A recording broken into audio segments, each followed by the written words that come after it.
One of the three Republicans that has now joined the Debt Commission is New Hampshire Senator Judd Gregg, who's also the ranking Republican on the Senate Budget Committee. The senator is back with us today. And good morning to you. You had called this a political charade. Now you're on board. Yes. Why the change? Well, you can't. That's not fair, Bill. You can't use my own words against me. Who do you think I am, Harry Reid? I'm sorry. That's right. You work in Washington.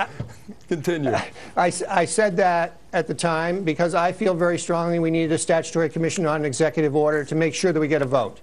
But the statutory commission failed. We got 53 votes, but we didn't get the 60 we needed to pass it. So this is the only proposal that has viability, and I feel so strongly. I mean, look at that debt clock. Every time that goes up, our kids' future goes down the drain.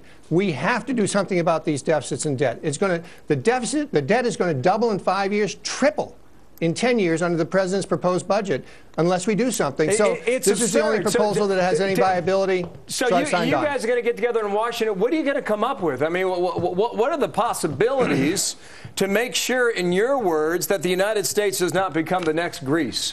And again, I'm using your words against you. Well, yeah, that's absolutely right. And that's the direction we're headed in, unfortunately. We're headed towards a financial bankruptcy, and it's inevitable. I mean, this isn't like this is hypothetical any longer. We're on the path. Our future is unsustainable because of the amount of money we're spending, the amount of debt we're running up as a nation. What can we do? Well, we've got to look at where the money is. You know, Willie Sutton said he robbed banks because that's where the money was. Well, the money is in the entitlement programs, specifically Social Security, Medicare, Medicaid. Those are the three big ones. We've got to look at some way to slow the rate of growth of those programs so they're affordable. And that means making some very difficult decisions, and they have to be done in a bipartisan way. Well, no offense here, but we have heard this argument so many times in the past. Sure. You know, and this commission, it will make recommendations, but recommendations that are not binding. So what's the point in the end? That bill, you're hitting the nail on the head. That was my concern with it. However, the one thing about this commission that made me sign on was that both Harry Reid and the Speaker of the House, Speaker Pelosi, have said that the report of this commission will get a vote, an up and down vote. Now, that's pretty big, because that means if this commission comes back with something that's viable, and I hope that they will, and the leadership of this commission is very strong, Alan Simpson and Erskine Bowles, they're both sincere people who really want to do something in this area. If we come back with a report, we're not going to solve the whole problem, but if we take a big chunk out of the unfunded liability, out of the out-year debt, that'll be a huge step forward, and we get a vote on it in the Senate, and then it gets a vote in the House. That would be very positive action, and it's going to occur this year, which is also very good. I got you. Now, one thing that's surely coming our way are higher taxes.